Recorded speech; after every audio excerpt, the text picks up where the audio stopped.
Viewers welcome back in program. जी doctor साहब अगली इशू बारे थोड़े विचार जानने चाहेंगे। जी डॉक्टर साहब की कहना चाहोगे?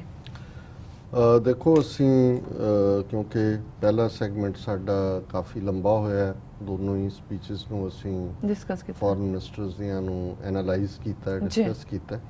ਸੋ ਅੱਜ ਇਹ ਕੋਈ ਸੈਗਮੈਂਟ ਅਸੀਂ ਹੋਰ ਕਰਾਂਗੇ ਔਰ ਦਰਸ਼ਕਾਂ ਦੇ ਅਸੀਂ ਅੱਜ ਫੇਸਬੁੱਕ ਮੈਸੇਜ ਜਾਂ ਜਿਹੜੀਆਂ ਈਮੇਲਸ ਨੇ ਉਹਨਾਂ ਨੂੰ ਅਸੀਂ ਨਹੀਂ ਪੜ੍ਹ ਸਕਾਂਗੇ ਜੀ। ਅਸੀਂ ਕੱਲ ਕੋਸ਼ਿਸ਼ ਕਰਾਂਗੇ ਕਿ ਵੀ ਵੱਧ ਤੋਂ ਵੱਧ ਜਿਹੜੀਆਂ ਲਿਖਤਾਂ ਨੇ ਉਹਨਾਂ ਨੂੰ ਅਸੀਂ ਅਕੋਮੋਡੇਟ ਕਰ ਸਕੀਏ ਜੀ। ਇੱਕ ਪਾਸੇ ਅਸੀਂ UN ਸੈਸ਼ਨ ਦੀ ਗੱਲ ਕੀਤੀ ਔਰ ਇਹ ਸਾਡੀ ਸਾਰੀ 30 ਮਿਲੀਅਨ ਸਿੱਖ ਕੌਮ ਲਈ ਮਾਣ ਵਾਲੀ ਗੱਲ ਹੈ ਕਿ ਪਹਿਲੀ ਵਾਰ ਯੂਨਾਈਟਿਡ ਨੇਸ਼ਨਸ ਦੀ 73 ਸਾਲ ਦੀ ਹਿਸਟਰੀ 'ਚ ਯੂਨਾਈਟਿਡ ਨੇਸ਼ਨਸ ਦੇ ਸੈਕਟਰੀ ਜਨਰਲ ਜਿਹੜੇ ਨੇ ਉਹ ਆਉਂਦੇ ਬੁੱਧਵਾਰ ਅੱਜ ਆਲਰੇਡੀ ਉੱਥੇ ਮੰਗਲਵਾਰ ਦੀ ਸਵੇਰ ਹੈ ਉਹ ਦਰਬਾਰ ਸਾਹਿਬ ਦੇ ਦਰਸ਼ਨਾਂ ਲਈ ਆ ਰਹੇ ਨੇ ਜੀ। ਔਰ ਇਹ ਬਹੁਤ ਵੱਡੀ ਗੱਲ ਹੈ ਕਿਉਂਕਿ ਇਸ ਤੋਂ ਇੱਕ ਗੱਲ ਬਹੁਤ ਵਾਰ ਅਸੀਂ ਇਹ ਸਮਝਦੇ ਹਾਂ ਜੀ ਬਾਹਰ ਜੋ ਕੁਝ ਅਸੀਂ ਕਰਦੇ ਹਾਂ ਉਹਦਾ ਕੀ ਅਸਰ ਹੈ ਕੀ ਨਹੀਂ, ਲੇਕਿਨ ਜਿੱਥੇ ਦਰਬਾਰ ਸਾਹਿਬ ਦੀ ਇੱਕ ਆਪਣੀ ਗਲੋਰੀ ਹੈ ਔਰ ਨਿਸ਼ਕਾਮ ਸੇਵਾ ਦੀ ਭਾਵਨਾ ਦੇ ਥੱਲੇ ਲੱਖ ਬੰਦਾ ਰੋਜ਼ ਜਿਹੜਾ ਉਹ ਲੰਗਰ ਛਕਦਾ, ਇਹ ਗੱਲਾਂ ਅਟਰੈਕਟ ਕਰਦੀਆਂ ਨੇ। ਉੱਥੇ ਦੁਨੀਆ ਦੀ ਦਿਲਚਸਪੀ ਸਿੱਖ ਮੁੱਦਿਆਂ ਦੇ ਉੱਤੇ ਸਿੱਖ ਕੌਮ ਦੇ ਵਿੱਚ ਕਾਫੀ ਵਧੀ ਹੈ ਇਹਨਾਂ ਸਾਲਾਂ 'ਚ। ਔਰ ਅੱਜ ਜਦੋਂ ਅਸੀਂ ਇਹ ਗੱਲਬਾਤ ਕਰ ਰਹੇ ਹਾਂ ਆਲਰੇਡੀ ਜਿਹੜਾ ਕੈਨੇਡਾ ਦਾ ਭਾਰਤ ਦੇ ਵਿੱਚ ਹਾਈ ਕਮਿਸ਼ਨਰ ਹੈ ਮਿਸਟਰ ਪਟੇਲ, ਉਹ ਆਪਣੀ ਕੈਨੇਡੀਅਨ ਗੋਰੀ ਵਾਈਫ ਤੇ ਬੱਚੀ ਦੇ ਨਾਲ ਦਰਬਾਰ ਸਾਹਿਬ ਆਇਆ ਔਰ ਉੱਥੇ ਜਿਵੇਂ ਉਹ ਬਾਅਦ 'ਚ ਪ੍ਰੈਸ ਕਾਨਫਰੰਸ ਹੁੰਦਾ ਹੀ ਹੈ ਕਿ ਜੀ ਦੱਸੋ ਕੈਨੇਡਾ 'ਚ ਖਾਲਿਸਤਾਨ ਤੇ ਇਹ ਉਹ ਕਹਿੰਦਾ ਜੀ ਠੀਕ ਹੈ ਐਜ਼ ਏ ਗਵਰਨਮੈਂਟ ਤਾਂ ਅਸੀਂ ਯੂਨਾਈਟਿਡ ਇੰਡੀਆ ਦੇ ਹੱਕ 'ਤੇ ਸਾਡੀ ਨੀਤੀ ਹੈ ਪਰ ਸਾਡਾ ਮੁਲਕ ਵਿਚਾਰਾਂ ਦੇ ਪ੍ਰਗਟਾਵੇ ਦੀ ਆਜ਼ਾਦੀ ਦਿੰਦਾ ਹੈ। ਖਾਲਿਸਤਾਨ ਦੀ ਗੱਲ ਹੋ ਸਕਦੀ ਕਿਉਂ ਨਹੀਂ ਹੋ ਸਕਦੀ ਕਿ ਵੀ ਇਹ ਫਰੀडम ਆਫ ਐਕਸਪ੍ਰੈਸ, ਹਾਂ ਜੇ ਵਾਇਲੈਂਸ ਜਾਂ ਕੋਈ ਹੋਰ ਸਿਕਿਉਰਿਟੀ ਕੰਸਰਨ ਹੋਏ ਤਾਂ ਅਸੀਂ ਜ਼ਰੂਰ ਤੁਹਾਡੇ ਨਾਲ। ਸੋ ਮਤਲਬ ਇਹ ਸਾਰਾ ਜਿਹੜਾ ਇਸ ਵੇਲੇ VIP ਡਿਗਨਿਟਰੀਜ਼ ਦਾ ਜਾਣਾ ਔਰ ਜਦੋਂ ਅਸੀਂ ਇਹ ਟਾਈਮਿੰਗ ਦੇਖ ਰਹੇ ਹਾਂ ਕਿ ਇੱਧਰ ਅਜੇ UN ਜਨਰਲ ਅਸੈਂਬਲੀ ਦਾ ਸੈਸ਼ਨ ਚੱਲ ਰਿਹਾ ਔਰ ਉਧਰ UN ਸੈਕਟਰੀ ਜਨਰਲ ਜਿਹੜੇ ਹੈ ਉਹ ਉੱਥੇ ਪਹੁੰਚੇ ਔਰ ਉਹਨੇ ਆਪਣੀ ਜਿਹੜੀ ਵਿਜ਼ਿਟ ਹੈ ਉਹਦੇ ਚ ਦਰਬਾਰ ਸਾਹਿਬ ਨੂੰ ਸ਼ਾਮਿਲ ਕੀਤਾ, ਬਹੁਤ ਵੱਡੀ ਗੱਲ ਹੈ। ਔਰ ਉਹਦੇ ਚ ਦੋ ਜਿਹੜੀਆਂ ਖਬਰਾਂ ਅੱਜ ਦੇ ਮੀਡੀਆ ਚ ਜਾਂ ਲਿਖਤਾਂ ਉਹਨਾਂ ਚ ਜ਼ਾਹਰ ਹੈ ਕਿ ਵੀ ਬੇਸ਼ੱਕ ਜਦੋਂ ਪਹਿਲੀ ਵਾਰ ਖੁੱਲ੍ਹ ਕੇ ਸਿੱਖ ਜਥੇਬੰਦੀਆਂ ਨੇ 1992 ਚ ਉਦੋਂ ਯੂਨਾਈਟਿਡ ਨੇਸ਼ਨਸ ਦੇ ਸੈਕਟਰੀ ਜਨਰਲ ਬੂਤਰੋਸ ਗਾਲੀ ਸੀ, ਉਹ ਗਏ ਸੀ ਔਰ ਉਦੋਂ ਜ਼ੁਲਮ ਪੂਰੇ ਸਿੱਖਾਂ ਤੇ ਚੱਲ ਰਿਹਾ ਸੀ। ਉਦੋਂ ਉਹ ਸਿੱਖ ਡੈਲੀਗੇਸ਼ਨ ਦੇਖੋ ਇਹਨੂੰ ਆਇਰਨੀ ਆਫ ਦਾ ਸਿਚੁਏਸ਼ਨ ਕਹੋ ਜਾਂ ਗੱਦਾਰੀ ਆਫ ਦਾ ਟਾਈਮਸ ਕਹੋ ਕਿ ਪ੍ਰਕਾਸ਼ ਸਿੰਘ ਬਾਦਲ ਉਸ ਡੈਲੀਗੇਸ਼ਨ ਨੂੰ ਲੀਡ ਕਰ ਰਿਹਾ ਸੀ ਜਿਹੜਾ ਸੈਕਟਰੀ ਜਨਰਲ ਬੂਤਰੋਸ ਗਾਲੀ ਨੂੰ 1992 ਚ ਮੈਮੋਰੈਂਡਮ ਦੇਣ ਜਾ ਰਿਹਾ ਸੀ ਗੁਰਦੁਆਰਾ ਰਕਾਬਗੰਜ ਤੋਂ ਨਿਕਲ ਕੇ ਕਿ ਸਿੱਖਾਂ ਨੂੰ ਰਾਈਟ ਆਫ ਸੈਲਫ ਡਿਟਰਮੀਨੇਸ਼ਨ ਚਾਹੀਦਾ। ਉਹਨਾਂ ਨੇ ਅਰੈਸਟ ਕਰ ਲਿਆ ਸੀ, ਮਰਡਰ ਨਹੀਂ ਸੀ ਦਿੱਤਾ। ਔਰ ਹੁਣ ਉਹੀ ਬਾਦਲ ਉਹੀ ਅਮਰਿੰਦਰ ਈਵਨ ਕਰਤਾਰਪੁਰ ਦੇ ਲਾਂਘੇ ਵਰਗੇ ਮੁੱਦੇ ਨੂੰ ਜਿਹੜਾ ਬਿਲਕੁਲ ਮਜ਼ਹਬੀ ਮੁੱਦਾ ਹੈ, ਧਾਰਮਿਕ ਮੁੱਦਾ ਹੈ, ਉਹਨੂੰ ਵੀ ISI ਦੇ ਖਾਤੇ 'ਚ ਤੇ ਦੂਜੇ 'ਚ ਪਾ ਰਹੇ ਨੇ। ਰਾਈਟ ਆਫ ਸੈਲਫ ਡਿਟਰਮੀਨੇਸ਼ਨ ਤਾਂ ਦੂਰ ਦੀ ਗੱਲ, ਉਹਨਾਂ ਨੇ ਕੀ ਕਹਿਣਾ, ਉਹ ਤਾਂ ਜਿਹੜੇ ਬਰਗਾੜੀ 'ਚ ਬੈਠੇ ਨੇ ਜਾਂ ਬਾਹਰਲੇ ਮੁਲਕਾਂ ਦੇ ਵਿੱਚ ਜਿਹੜੇ ਸਿੱਖ ਗੁਰੂ ਗ੍ਰੰਥ ਸਾਹਿਬ ਦੀ ਬੇਅਦਬੀ ਦੀਆਂ ਘਟਨਾਵਾਂ ਦੇ ਉੱਤੇ ਜਿਹੜੀ ਹੈ ਉਹ ਐਕਸ਼ਨ ਦੀ ਮੰਗ ਕਰਦੇ ਨੇ, ਉਹਨਾਂ ਨੂੰ ਜਾਂ ISI ਏਜੰਟ ਕਹਿੰਦੇ ਨੇ ਜਾਂ ਮਿਲੀਟੈਂਟ ਕਹਿੰਦੇ ਨੇ, ਰੈਡੀਕਲ ਕਹਿੰਦੇ ਨੇ, ਇਹ ਲੈਂਗੁਏਜ। ਪਰ ਮੈਂ ਸਮਝਦਾ ਵੀ ਦਲ ਖਾਲਸਾ ਨੇ ਆਪਣਾ ਫਰਜ਼ ਠੀਕ ਅਦਾ ਕੀਤਾ ਕਿ UN ਸੈਕਟਰੀ ਜਨਰਲ ਦੀ ਵਿਜ਼ਿਟ ਤੋਂ ਪਹਿਲਾਂ ਉਹਨਾਂ ਨੇ ਇਹ ਪ੍ਰੈਸ ਰਿਲੀਜ਼ ਦਿੱਤੀ ਹੈ self determination Dal Khalsa six support of visiting UN secretary general. ਉਹਨਾਂ ਨੇ ਕਿਹਾ ਜੀ ਆ ਰਿਹਾ ਸੈਕਟਰੀ ਜਨਰਲ ਔਰ ਸਾਡੀ ਹਮਾਇਤ ਕਰੋ। Delighted to learn that United Nations Secretary General will be visiting Darbar Sahib on October 3rd. During his forthcoming visit to India, Dal Khalsa said the Sikhs wholeheartedly welcome him to the land of the Gurus, the birthplace of Sikhism, and home to Punjabis of all religions living in an inclusive society, looking Godwards and dedicated to concept of Sarbat da Pala. ਬਹੁਤ ਅੱਛੀ ਖੂਬਸੂਰਤ welcome ਹੈ ਕਿ ਭਾਈ ਅਸੀਂ secretary general ਨੂੰ ਆਪਣੇ ਗੁਰੂਆਂ ਦੀ ਧਰਤੀ ਦੇ ਉੱਤੇ ਜਿਹੜੇ ਕਿ ਸਾਰੇ ਧਰਮਾਂ ਦੀ ਸਾਂਝ ਦਾ ਮੁਦਈ ਹੈ, ਸਰਬੱਤ ਦੇ ਭਲੇ 'ਚ ਯਕੀਨ ਰੱਖਦੀ ਹੈ ਜਿਹੜੀ ਧਰਤੀ, ਔਰ ਇਸ ਦੇ ਉੱਤੇ ਅਸੀਂ ਵੈਲਕਮ ਕਰਦੇ ਹਾਂ। Reminding the visiting world's top diplomat about Sikh concerns pending with the UN for long, Party head Harpal Singh Cheema in a communique sent to Mr. Antonio Guterres said, like a camel waiting for water in a desert, the Sikhs looked towards the United Nations for succor, rights and justice. कि जिवें रेगिस्तान दे विच ऊंट वो पानी दी इंतजार करदा ते हाया वो ढीक रहा है, सिख कौम जिन्हें अपने कंसर्न यूनाइटेड नेशंस दिते ने वो उस ऊंट वांग जिहड़ा पानी दी जिहड़ा है वो तलब च है वो देख रहे हैं कि भाई सिखां नूं यूनाइटेड नेशंस की इंसाफ दिंदा है. Mister Antonio would perhaps be the first secretary general of the United Nations to visit Darbar Sahib. पहला बंदा है जिहड़ा दरबार साहब आ रहा है. Referring to Secretary General's own words while announcing the appointment of the new UN High Commissioner for Human Rights, that she ਜਿਹੜੀ ਨਵੀਂ ਉਹਨਾਂ ਨੇ ਬਣਾਈ ਹੈ ਰਿਚੀਲੀਅਨ ਪ੍ਰੈਜ਼ੀਡੈਂਟ ਸੀ ਪਹਿਲਾਂ, she Mrs. Michelle Bachelet takes office at a time of grave consequence for human rights. Hatred and inequality are on the rise. Space for civil society is shrinking. Press freedoms are under pressure. Chima said all of this and more is true of India, whose leadership you would interact at the highest echelons of power during your 3-day visit. उन्होंने बीबी Antonio ਨੂੰ ਕਿਹਾ ਕਿ ਵੀ ਜਿਹੜੀ ਤੁਸੀਂ ਗੱਲ human rights ਦੀ ਜਿਹੜੀ chairperson high commissioner ਬਣੀ ਆ ਉਹਦੇ ਵੇਲੇ ਕਹੀ ਸੀ ਕਿ ਅੱਜ ਧੱਜੀਆਂ ਉੱਡ ਰਹੀਆਂ ਨੇ ਮਨੁੱਖੀ ਹੱਕਾਂ ਦੀਆਂ, ਹਰ ਪਾਸੇ ਨਾ ਬਰਾਬਰੀ ਹੈ और ਪ੍ਰੈਸ ਦੇ ਉੱਤੇ ਪ੍ਰੈਸ ਦੀ ਫਰੀडम ਜਿਹੜੀ ਹੈ ਖਤਰੇ 'ਚ ਹੈ ਔਰ ਸਿਵਲ ਸੁਸਾਇਟੀ ਦੇ ਲਈ ਥਾਂ ਸੁੰਗੜਦੀ ਜਾ ਰਹੀ ਹੈ. ਉਹਨਾਂ ਨੇ ਕਿਹਾ ਜੀ ਇਹ ਸਾਰਾ ਕੁਝ ਤੇ ਇਸ ਨਾਲੋਂ ਵੀ ਹੋਰ ਬਹੁਤ ਕੁਝ ਭਾਰਤ ਦੇ ਵਿੱਚ ਵਾਪਰ ਰਿਹਾ ਹੈ ਜਿਹਦੇ ਤੁਸੀਂ 3 ਰੋਜ਼ਾ ਦੌਰੇ ਤੇ ਆਏ ਹੋ ਔਰ ਜਿਹਦੀ ਲੀਡਰਸ਼ਿਪ ਦੇ ਨਾਲ ਤੁਸੀਂ ਇੰਟਰੈਕਟ ਕਰਨਾ ਹੈ. Your visit to India is at a very critical and crucial juncture, said Dal Khalsa leader, and urged him to take up with India how it deals with ethnic and religious minorities, Sikhs, Kashmiris, Tamils, Nagas and Dalits. ਕਿ ਵੀ ਉਹਨਾਂ ਨੂੰ ਜਰਾ ਪੁੱਛੋ India ਨੂੰ ਕਿ ਵੀ ਤੁਸੀਂ ਆਪਣੀਆਂ ਧਾਰਮਿਕ ਅਕਲੀਅਤਾਂ ਨਾਲ, ਘੱਟ ਗਿਣਤੀਆਂ ਨਾਲ, ਜਿਨ੍ਹਾਂ ਦੇ ਵਿੱਚ ਸਿੱਖ ਨੇ, ਕਸ਼ਮੀਰੀ ਨੇ, ਤਾਮਿਲ ਨੇ, ਨਾਗੇ ਨੇ, ਦਲਿਤ ਨੇ, ਉਹਨਾਂ ਦੇ ਨਾਲ ਤੁਸੀਂ ਕਿਉਂ ਜਿਹਾ ਵਿਹਾਰ ਕਰਦੇ ਹੋ, ਉਹਨਾਂ ਦੇ ਨਾਲ ਤੁਸੀਂ ਕੀ ਸਲੂਕ ਕਰਦੇ ਹੋ. ਬਿਲਕੁਲ. He said there was a wholesale climate of fear and repression in India, and no amount of cover up by celebrating Peace Day will cover that up. कि इत्थे बड़ा Peace Day मनाया जा रहा है, पर जो भारत दे विच इस वेले एक जुल्म और तशद्दद और एक खौफ दा माहौल है, ਉਹ ਇਸ ਦਾ Peace Day ਮਨਾਉਣ ਦੇ ਨਾਂ ਥੱਲੇ ਉਸ ਦੇ ਉੱਤੇ ਪਰਦਾਪੋਸ਼ੀ ਨਹੀਂ ਕੀਤੀ ਜਾ ਸਕਦੀ. You need to scratch below the surface and veneer of peace and tranquility will start crumbling, and this would lend a meaning to your visit. ਉਹਨਾਂ ਨੇ ਯੂਐਨ ਸੈਕਟਰੀ ਜਨਰਲ ਨੂੰ ਕਿਹਾ ਵੀ ਜ਼ਰਾ ਇਹ ਜਿਹੜਾ ਪੀਸ ਡੇ ਦਾ ਟਕਵੰਜ ਹੈ ਇਸ ਨੂੰ ਜਰਾ ਖੁਰਕੋ ਮਾੜਾ ਜਿਹਾ ਤੇ ਫਿਰ ਤੁਹਾਨੂੰ ਇਹਦੇ ਥੱਲੋਂ ਸਾਰਾ ਕੁਝ ਜਿਹੜਾ ਇਹਨਾਂ ਦਾ ਉਹ ਕਰੰਬਲਿੰਗ ਢਾਂਚਾ ਨਜ਼ਰ ਆਏਗਾ ਕਿ ਵੀ ਕਿਵੇਂ ਇਹ ਸਾਰਾ ਜਿਹੜਾ ਇਹ ਇੱਕ ਫਰਾਡ ਹੈ ਔਰ ਪੀਸ ਔਰ ਟ੍ਰੈਂਕੁਇਲਿਟੀ ਦਾ ਤਾਂ ਐਵੇਂ ਇੱਕ ਟਕਵੰਜ ਬਣਾਇਆ ਹੋਇਆ.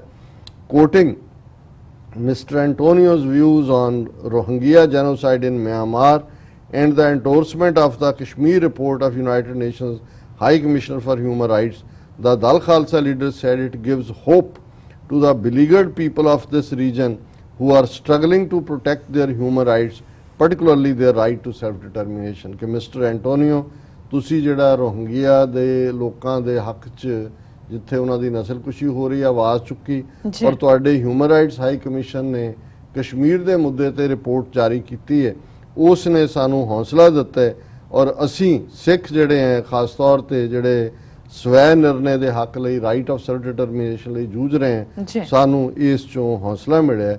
The Sikhs too seek the UN guaranteed right to self determination and have petitioned the United Nations many a time, reads the memo. ਉਹਨਾਂ ਨੇ ਕਿਹਾ ਜੀ ਅਸੀਂ ਵੀ ਜਿਹੜਾ ਉਹ ਰਾਈਟ ਆਫ ਸੈਲਫ ਡਿਟਰਮੀਨੇਸ਼ਨ ਮੰਗਦੇ ਔਰ ਅਸੀਂ ਇਸ ਬਾਰੇ ਕਈ ਮੈਮੋਰੈਂਡਮ ਦੇ ਚੁੱਕੇ ਹਾਂ. Narrating the details of the memo, party spokesperson Kanwarpal Singh said Dal Khalsa has demanded international probe by United Nations for November 1984 when all arms of the Indian state conspired and carried well orchestrated genocidal killings of the Sikhs in Delhi and Kanpur. कि भाई UN ਦੇ inquiry ਹੋਏ ਜਦੋਂ ਸਾਰਿਆਂ ਨੇ ਇੱਕ ਦੂਜੇ ਦੇ ਨਾਲ ਇੰਡੀਅਨ ਸਟੇਟ ਦੀਆਂ ਸਾਰੀਆਂ ਬ੍ਰਾਂਚਸ ਨੇ ਜਿਹੜਾ ਉਹ ਗੁੱਜੀ साजिश करके सिखां दी नस्लकुशी की भारत भर च खास तौर पर दिल्ली और कानपुर। जी दल Khalsa also sought the setting up of a commission under the aegis of United Nations Human Rights Council to unearth the involuntary detentions, torture and custodial deaths of Sikhs during the period of struggle from 1981 onwards to the present। कि United Nations एक commission भी बनाए human rights council ਦੇ ਥੱਲੇ ਤਾਂ ਕਿ ਜਿਹੜੀਆਂ ਸਿੱਖਾਂ ਨੂੰ ਗੈਰ ਕਾਨੂੰਨੀ ਤਰੀਕੇ ਦੇ ਨਾਲ ਜੇਲ੍ਹਾਂ 'ਚ ਰੱਖਿਆ ਗਿਆ, ਟੌਰਚਰ ਕੀਤਾ ਗਿਆ ਔਰ ਉਸ ਕਸਟਡੀ ਦੇ ਵਿੱਚ ਰੱਖ ਕੇ ਉਹਨਾਂ ਦੇ ਮੁਕਾਬਲੇ ਬਣਾਏ ਗਏ 1981 ਤੋਂ ਬਾਅਦ ਇਸ ਦੀ ਜਿਹੜੀ ਇਨਕੁਆਇਰੀ ਹੋਏ। dismissing popular perception that Gandhi's India doesn't believe in custodial violence and torture, he said this was one of the biggest lies of the century। कभी एक टकवांज बनाया कि जी अच्छा गांधी ਦਾ ਭਾਰਤ ਉੱਥੇ ਤਾਂ ਕੋਈ ਕਸਟਡੀ ਦੇ ਵਿੱਚ ਰੱਖ ਕੇ ਟੌਰਚਰ ਕਰਕੇ ਮੌਤਾਂ ਨਹੀਂ ਹੁੰਦੀਆਂ। ਉਹਨਾਂ ਨੇ ਕਿਹਾ ਜੀ ਸੈਂਚਰੀ ਦਾ ਸਭ ਤੋਂ ਵੱਡਾ ਝੂਠ ਹੈ। The organization requested UN Secretary General to make the countries implement the UN Charter for Human Rights ਕਿ ਇਹ ਇਹਨਾਂ ਦੇ ਉੱਤੇ ਪ੍ਰਵੇਲ ਕਰੋ ਕਿ ਜਿਹੜਾ UN ਦਾ ਚਾਰਟਰ ਹੈ ਮਨੁੱਖੀ ਹੱਕਾਂ ਦਾ ਉਸ ਨੂੰ ਜਿਹੜਾ ਉਹ ਲਾਗੂ ਕੀਤਾ ਜਾਏ। ਔਰ ਇਸ ਦੇ ਨਾਲ ਹੀ ਜਿਹੜੀ ਅੱਜ ਮੇਰੀ ਡਾਕਟਰ ਹਰਿੰਦਰ ਸਿੰਘ ਜਿਹੜੇ ਸਟੈਨਫੋਰਡ ਯੂਨੀਵਰਸਿਟੀ 'ਚ ਨੇ ਔਰ ਹਮੇਸ਼ਾ ਹੀ ਜਦੋਂ ਅਸੀਂ ਸਾਕਾ ਨਕੋਦਰ ਦੇ ਸ਼ਹੀਦਾਂ ਦੀ ਗੱਲ ਕਰਦੇ ਹਾਂ, 4 ਸ਼ਹੀਦ ਉਹਨਾਂ 'ਚ ਉਹਨਾਂ ਦੇ ਭਰਾਤਾ ਵੀ ਸ਼ਹੀਦ ਨੇ, ਪਰ ਉਹ ਉਸ ਮੁੱਦੇ ਨੂੰ ਲੈ ਕੇ ਜਿਹੜਾ ਅੱਜ ਅਸੀਂ 300 ਤੋਂ ਜ਼ਿਆਦਾ ਘਟਨਾਵਾਂ ਗੁਰੂ ਗ੍ਰੰਥ ਸਾਹਿਬ ਦੀ ਬੇਅਦਬੀ ਦੀ ਕਰਦੇ ਉਹ ਚਾਰੋਂ ਸ਼ਹੀਦ ਨਕੋਦਰ ਸ਼ਹਿਰ ਦੇ ਵਿੱਚ ਜਿੱਥੇ ਕਿ ਗੁਰੂ ਗ੍ਰੰਥ ਸਾਹਿਬ ਜੀ ਦੀਆਂ ਬੀੜਾਂ ਨੂੰ ਜਿਹੜਾ ਉਹ ਅਗਨ ਭੇਟ ਕੀਤਾ ਗਿਆ ਹਿੰਦੂ ਤਵੀਆਂ ਵੱਲੋਂ ਔਰ ਅਗਲੇ ਦਿਨ ਉਹਨਾਂ ਦੀ ਜਿਹੜੀ ਹੈ ਪਵਿੱਤਰ ਈਵਨ ਰਾਖ ਵੀ ਉਹਨਾਂ ਨੂੰ ਦੇਣ ਦੀ ਥਾਂ ਗੋਲੀਆਂ ਚਲਾ ਕੇ ਡੈਲੀਬਰੇਟ ਤਰੀਕੇ ਦੇ ਨਾਲ ਉਹਨਾਂ ਸਾਰਿਆਂ ਨੂੰ ਚਾਰਾਂ ਨੂੰ ਸ਼ਹੀਦ ਕੀਤਾ ਗਿਆ ਸੀ। ਉਹਨਾਂ ਨੂੰ ਅਸੀਂ ਸਾਕਾ ਨਕੋਦਰ ਦੇ ਸ਼ਹੀਦ ਕਹਿੰਦੇ ਹਾਂ। ਉਹਨਾਂ ਦੀਆਂ ਹੁਣ ਤਸਵੀਰਾਂ ਵੀ ਬੜੀ ਲੰਬੀ ਵੱਡੀ ਜਦੋਂ ਜਹਿਦ ਤੋਂ ਬਾਅਦ ਸੈਂਟਰਲ ਸਿੱਖ ਮਿਊਜ਼ੀਅਮ 'ਚ ਲੱਗੀਆਂ ਨੇ, ਬਹੁਤ ਸਾਰੇ ਬਾਹਰਲੇ ਮੁਲਕਾਂ ਦੇ ਗੁਰਦੁਆਰਿਆਂ 'ਚ ਵੀ ਸੁਭਾਇਮਾਨ ਨੇ। ਉਹਨਾਂ ਦੇ ਜਿਹੜੇ ਸਿੰਘ ਕਿਉਂਕਿ ਉਹ ਚਾਰਾਂ ਨੂੰ ਹੀ ਆਪਣੇ ਪੁੱਤਰ ਸਮਝਦੇ ਨੇ, ਬੇਸ਼ੱਕ ਇਹ ਜਿਹੜਾ ਜਦੋਂ ਉਹਨਾਂ ਦੇ ਬੇਟੇ ਦਾ ਜ਼ਿਕਰ ਹੁੰਦਾ ਉਹਨਾਂ ਨੂੰ ਇਹ ਨਹੀਂ ਚੰਗਾ ਲੱਗਦਾ ਕਿ ਉਹਨਾਂ ਦੀ ਗੱਲ ਹੋਏ। ਉਹ ਜਿਹੜੇ ਚਾਰਾਂ ਦੇ ਹੀ ਮੈਂ ਪਿਤਾ ਕਹਾਂਗਾ ਸਰਦਾਰ ਬਲਦੇਵ ਸਿੰਘ ਔਰ ਮਾਤਾ ਬਲਦੀਪ ਕੌਰ ਜਿਹੜੇ ਕਿ ਡਾਕਟਰ ਹਰਿੰਦਰ ਸਿੰਘ ਹੋਰਾਂ ਦੇ ਮਾਤਾ ਪਿਤਾ ਨੇ ਕਿਉਂਕਿ ਉਹਨਾਂ ਦੇ ਛੋਟੇ ਭਰਾਤਾ ਜਿਹੜੇ ਨੇ ਉਹ ਨੇ ਜਿਹੜੇ ਸ਼ਹੀਦ ਹੋਏ ਵੱਡੇ। ਔਰ ਇਹ ਉਹਨਾਂ ਨੇ ਵੀ ਇੱਕ ਓਪਨ ਲੈਟਰ ਸਾਕਾ Nakodar 1986 a tale of injustice and blind impunity ਇਹ ਉਹਨਾਂ ਨੇ ਜਾਰੀ ਕੀਤਾ ਹੈ। ਔਰ ਅੱਜ ਹੀ ਸਾਨੂੰ ਥੋੜੀ ਦੇਰ ਪਹਿਲਾਂ ਮਿਲਿਆ, ਮੈਂ ਇਹ ਵੀ ਸਾਂਝਾ ਕਰਨਾ ਚਾਹੁੰਦਾ mister Antonio Guterres secretary general United Nations ਉਹਨਾਂ ਨੂੰ ਐਡਰੈਸ ਕੀਤਾ। We present this case to expose hypocrisy of Indian democracy and importance of its justice system that denies basic rights to minorities। कि भी असी भारत दा ये दंबीपना लोकतंत्र दे नां थल्ले और जस्टिस ना देण दा जिहड़ा इन्हां दा दी नपुंसकता है ਜਿਹੜੇ ਕਿ ਘੱਟ ਗਿਣਤੀਆਂ ਦੇ ਮੁੱਢਲੇ ਹੱਕਾਂ ਨੂੰ ਵੀ ਜਿਹੜਾ ਉਹ ਕੁਚਲਦੇ ਨੇ। ਫਿਰ ਉਹਨਾਂ ਨੇ ਇਹ ਸਾਕਾ ਨਕੋਦਰ ਕੀ ਹੈ on the 4th February 1986 in the city of Nakodar 4 unarmed peaceful non-violent members of All India Sikh Student Federation were killed in an unprovoked, unjustified and unnecessary firing by the Punjab police and Indian paramilitary forces while they were serenely protesting against the desecration of religious Sikh scripture Shri Guru Granth Sahib Ji। So ਜਿਹੜਾ ਮੈਂ already explain ਕੀਤਾ ਹੈ ਕਿ federation ਦੇ 4 ਬੇਹਥਿਆਰੇ ਜਿਹੜੇ ਕਿ ਗੁਰੂ ਗ੍ਰੰਥ ਸਾਹਿਬ ਦੇ ਸਰੂਪਾਂ ਦੀ ਬੇਅਦਬੀ ਦੇ ਮਾਮਲੇ ਦੇ ਵਿੱਚ ਜਿਹੜਾ ਉਹ ਪੀਸਫੁਲ ਜਿਹੜਾ ਉਹ ਪ੍ਰੋਟੈਸਟ ਕਰ ਰਹੇ ਸੀ। while the families waited to collect the dead bodies of their loved ones, Mr. Ravinder Singh Litra, Mr. Baltir Singh Ramgarh, Mr. Chilman Singh Gorsiyan and Mr. Harminder Singh Chalupur apparent ਇਹ 4 ਸਿੰਘ ਨੇ ਜਿਹੜੇ ਸ਼ਹੀਦ ਹੋਏ ਨੇ ਚਾਲੂਪੁਰ। Apparently the police went against government orders and cremated their remains in the dark of the night. Rather than lose their jobs, the killers held on their positions and were even rewarded with promotions for their actions. The government's own judicial inquiry report has remained tucked away from the public eye and buried deep down without trace for over 31 years। Justice Gurnam Singh report ਸੀ 31 ਸਾਲ ਬਾਅਦ ਵੀ ਹਾਲਾਂ Punjab assembly 'ਚ ਕੰਵਰ ਸੰਧੂ ਨੇ ਇਹਦੀ ਮੰਗ ਕੀਤੀ ਹੈ, ਬਰਗਾੜੀ ਮੋਰਚੇ 'ਚ ਇਸ ਦੀ ਗੱਲ ਹੋਈ ਹੈ ਔਰ ਇਹ ਲਗਾਤਾਰਤਾ ਨਾਲ ਹੈ ਕਿ ਭਾਈ ਇਹਨੂੰ ਜਾਰੀ ਕਰੋ, ਦੱਸੋ ਕੀ ਹੈ, ਪਰ ਉਹਦੇ ਤੋਂ ਉਹਨੂੰ ਵੀ ਦੱਬ ਕੇ ਬੈਠੇ ਨੇ।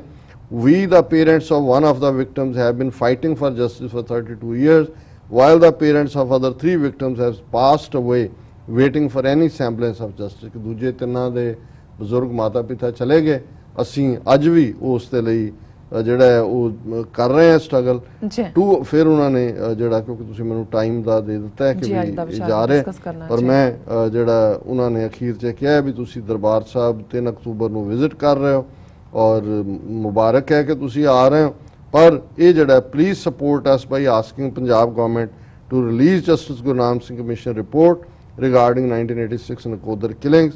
We would like to find out who ordered to shoot and secretly cremate the bodies of our innocent children before we close our eyes। ਕਿ ਅਸੀਂ ਇਸ ਦੁਨੀਆ ਤੋਂ ਰੁਖਸਤ ਹੋਣ ਤੋਂ ਪਹਿਲਾਂ ਅਸੀਂ ਜਾਣਨਾ ਚਾਹੁੰਦੇ ਕਿ ਸਾਡੇ ਬੱਚਿਆਂ ਨੂੰ ਕਿਹਨੇ ਮਾਰਿਆ ਔਰ ਕਿਹਨੇ ਉਹਨਾਂ ਦਾ ਹਨੇਰੇ ਦੇ ਵਿੱਚ ਜਿਹੜਾ ਉਹ ਸੰਸਕਾਰ ਕੀਤਾ ਹੈ ਔਰ ਥੱਲੇ ਸਰ ਬਲਦੇਵ ਸਿੰਘ ਬਲਦੀਪ ਕੌਰ। ਸੋ ਅਸੀਂ ਜਿੱਥੇ ਹਮੇਸ਼ਾ ਹੀ ਡਾਕਟਰ ਹਰਿੰਦਰ ਸਿੰਘ ਹੋਰਾਂ ਦੇ ਐਫਰਟ ਨੂੰ ਉਹ ਸਾਰਿਆਂ ਦੇ ਲਈ ਸੋਚਦੇ ਨੇ, ਪੰਥ ਦੇ 4 ਸ਼ਹੀਦ ਨੇ ਔਰ ਜਿਵੇਂ ਦਲੇਰੀ ਦੇ ਨਾਲ ਇਸ ਸਾਰੇ ਕੈਂਪੇਨ ਨੂੰ ਕਰ ਰਹੇ ਨੇ, ਅਸੀਂ ਇਸ ਲੈਟਰ ਦੀ ਸਪਿਰਿਟ ਨੂੰ ਸੈਲੂਟ ਕਰਦੇ ਹਾਂ ਔਰ ਸਮਝਦੇ ਹਾਂ ਕਿ ਭਾਈ ਕੌਮ ਨੂੰ ਆਪਣੇ ਤੌਰ ਤੇ ਨਹੀਂ ਵੀ ਉਹਨਾਂ ਦੇ ਪਰਿਵਾਰ ਹੈ, ਨਹੀਂ ਹੈ, ਇਹ ਤਾਂ ਪੰਥ ਪਰਿਵਾਰ ਦੀ ਗੱਲ ਹੈ ਕਿ ਅਸੀਂ ਜਸਟਿਸ ਲਈ। ਬਿਲਕੁਲ ਡਾਕਟਰ ਸਾਹਿਬ, ਤੁਸੀਂ ਸਾਡੇ ਦਰਸ਼ਕਾਂ ਨੂੰ ਦੱਸ ਦਿਓ ਅੱਜ ਦਾ ਵਿਚਾਰ।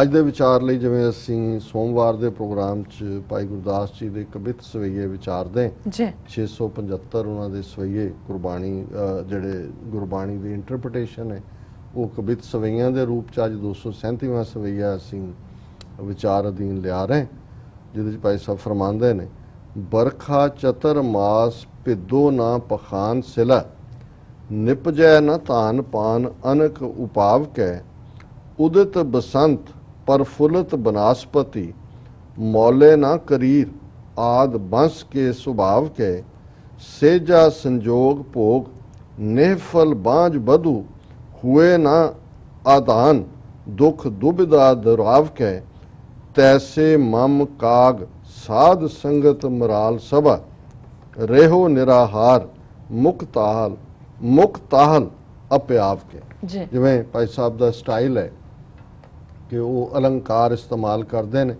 इत्थे भी उन्होंने जिहड़े रब दे रस्ते ते तुरे हुए ने उन्होंने हंस किया, जिहड़े हंस सिर्फ मोती खांदे ने, और दूसरे पासे जिहड़े विकारां दे गंद दे विच फसे हुए ਕਾਂ वांग, जिहड़ा ਕਾਂ हमेशा गंद दे विच चुंझ मारदा है, अपने आप नूं उन्होंने वो ਕਾਂ कह के कहा कि भाई ये मोतियां दे मैं उस सरोवर च भी है, पर मेरा सुभाव उस ਕਾਂ वांग उस गंद दे विच है, विकारां च फसण दा है।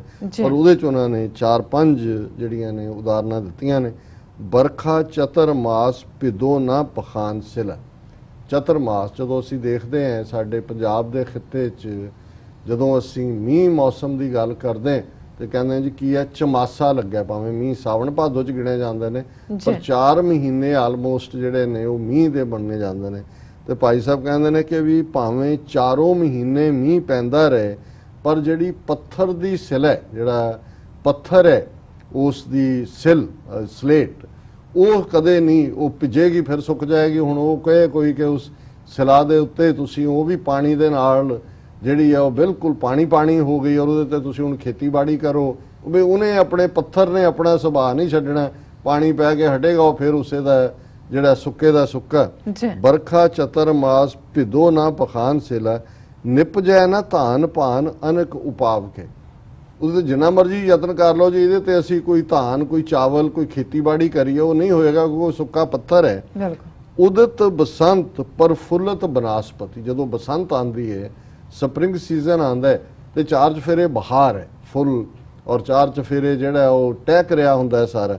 मौले ना करीर आद बंस के सुभाव के, करीर कहते हैं किक्कर नूं कि हुण किक्कर दे कंडे हुंदे ने भी बसंत आए जाए किक्कर नूं की फर्क पैंदा, वो तो नहीं मौलदा, उहदा सुभाਅ है, उहदी स्पीशीज़ ही इहो है, उहदी नस्ल है कि जो मर्जी बहार 4 चफेरे होए उन्हें कंडे ही रहने ने किक्कर दे, ਉਹਨੂੰ ਕਿੱਕਰ ਨੂੰ ਜਿਹੜਾ ਉਹ ਨਹੀਂ ਹੈ ਕਿ ਉਹਨੇ ਮੌਲਣਾ ਜੀ। ਸੇਜਾ ਸੰਜੋਗ ਭੋਗ ਨਹਿਫਲ ਬਾਝ ਬਧੂ ਹੋਏ ਨਾ ਆਧਾਨ ਦੁੱਖ ਦੁਬਿਧਾ ਦੁਰਾਵ ਕੇ। ਹੁਣ ਇਹ ਉਹਨਾਂ ਨੇ ਉਸ ਬਾਝ ਇਸਤਰੀ ਦੀ ਗੱਲ ਕੀਤੀ ਹੈ ਕਿ ਜਿਹਦਾ ਬੇਸ਼ੱਕ ਪਤੀ ਉਹਦੇ ਨਾਲ ਹੈ, ਉਹ ਗ੍ਰਸਤ ਕਰਦੇ ਨੇ, ਪਰ ਕਿਉਂਕਿ ਉਸ ਦੇ ਵਿੱਚ ਬਾਂਝਪੁਣਾ ਹੈ, ਉਹ ਬੱਚੇ ਬੱਚੀ ਨੂੰ ਜਨਮ ਨਹੀਂ ਦੇ ਸਕਦੀ, ਔਰ ਜਿਸ ਦੁੱਖ ਚੋਂ ਭਾਵੇਂ ਪਤੀ ਉਹਦਾ ਹੈ, ਉਹ ਪਤੀ ਦੇ ਨਾਲ ਆਪਣਾ ਗ੍ਰਸਤ ਜੀਵਨ ਗੁਜ਼ਾਰਦੀ ਹੈ, ਪਰ ਬਾਂਝ ਹੋਣ ਕਰਕੇ ਉਹ ਜਿਹੜਾ ਬੱਚਾ ਬੱਚੀ ਨਾ ਹੋਣ ਦਾ ਦੁੱਖ ਹੈ ਉਹ ਆਪਣੇ ਅੰਦਰ ਉਹਨੇ ਸਮੇਟਿਆ ਹੁੰਦਾ ਹੈ। ਉਹ ਪਤੀ ਵਾਲੀ ਹੋ ਕੇ ਵੀ ਪੁੱਤਰ ਪੁੱਤਰੀ ਵਾਲੀ ਨਹੀਂ ਬਣਦੀ। ਔਰ ਉਹਨਾਂ ਨੇ ਕਿਹਾ ਸਹਿਜਾ ਸੰਜੋਗ ਭੋਗ ਨਿਹਫਲ ਬਾਂਝ ਬਧੂ ਹੋਏ ਨਾ ਆਧਾਨ ਦੁੱਖ ਦੁਬਿਧਾ ਦੁਰਾਵ ਕੇ। ਫਿਰ ਉਹਨਾਂ ਨੇ ਅਖੀਰ ਇਹ ਸਾਰੀਆਂ ਉਦਾਹਰਨਾਂ ਦੇ ਕੇ ਕਿਹਾ ਤੈਸੇ ਮਮ ਕਾਗ, ਤੈਸੇ ਮਮ ਕਾਗ, ਕਾਗ ਕਾਂ ਨੂੰ ਕਹਿੰਦੇ ਨੇ, ਸਾਧ ਸੰਗਤ ਮਰਾਲ ਸਭਾ ਰਹਿਓ ਨਿਰਾਹਾਰ ਮੁਕਤਾਲ ਅਭਿਆਵ ਕੇ, ਅਪਿਆਵ ਕੇ, ਕਿ ਇਸੇ ਤਰ੍ਹਾਂ ਮੈਂ ਉਸ ਕਾਂ ਵਾਂਗ ਜਿਹੜਾ ਹੈ ਉਹ ਫਿਲਥ ਹੀ ਖਾਵਾਂਗਾ, ਉਸ ਗੂੰ ਦੇ ਵਿੱਚ ਜਿਹੜਾ ਆਪਣਾ ਆਹਾਰ ਰੱਖਾਂਗਾ, ਔਰ ਮੈਂ ਸੰਤ ਜਨਾਂ ਦੀ ਸੰਗਤ 'ਚ ਬੈਠ ਕੇ ਵੀ ਰੱਬ ਵੱਲ ਮੇਰਾ ਧਿਆਨ ਨਹੀਂ ਹੋਏਗਾ, ਹੰਸ ਦੀ ਤਰ੍ਹਾਂ ਮੈਂ ਮੋਤੀ ਨਹੀਂ ਚੁਗਾਂਗਾ, ਕਾਂ ਦੇ ਵਾਂਗ ਉਹਨਾਂ ਵਿਕਾਰਾਂ 'ਚ ਫਸਿਆ ਹੋਇਆ। ਸੋ ਇਹ ਅੱਜ ਦਾ ਵਿਚਾਰ। ਬਹੁਤ ਬਹੁਤ ਸ਼ੁਕਰੀਆ, ਤੁਸੀਂ ਅੱਜ ਦੇ ਅਹਿਮ ਇਸ਼ੂ ਤੇ ਅੱਜ ਦਾ ਵਿਚਾਰ ਸਾਡੇ ਦਰਸ਼ਕਾਂ ਨਾਲ ਸਾਂਝਾ ਕੀਤਾ। ਇਸ ਨਾਲ ਆਪਣੇ ਵਿਊਅਰਸ ਕੋਲ ਨੇ ਇਜਾਜ਼ਤ। ਵਿਊਅਰਸ, ਸਾਡੇ ਪ੍ਰੋਗਰਾਮ ਦਾ ਸਮਾਂ ਇੱਥੇ ਸਮਾਪਤ ਹੁੰਦਾ। ਤੁਸੀਂ ਆਪਣੀ ਰਾਏ ਤੇ ਸੁਝਾਅ ਸਾਨੂੰ ਭੇਜਣਾ ਭੁੱਲਣਾ। ਸਾਡੇ ਇਸ ਪਤੇ ਤੇ sos@tv84.tv ਤੇ ਅਸੀਂ ਆਪਣਾ ਪ੍ਰੋਗਰਾਮ ਲੈ ਕੇ ਫਿਰ ਦੁਬਾਰਾ ਹਾਜ਼ਰ ਹੋਵਾਂਗੇ। ਤਦ ਤੱਕ ਲਈ ਮੈਨੂੰ ਤੇ ਆਪਣਾ ਸੁਣਾ ਗਿਆ ਦੋ ਦੇਖਦੇ ਰਹੋ TV84। ਬੁਲਾ ਦਿਓ ਫਤਿਹ। ਵਾਹਿਗੁਰੂ ਜੀ ਕਾ ਖਾਲਸਾ, ਵਾਹਿਗੁਰੂ ਜੀ ਕੀ ਫਤਿਹ।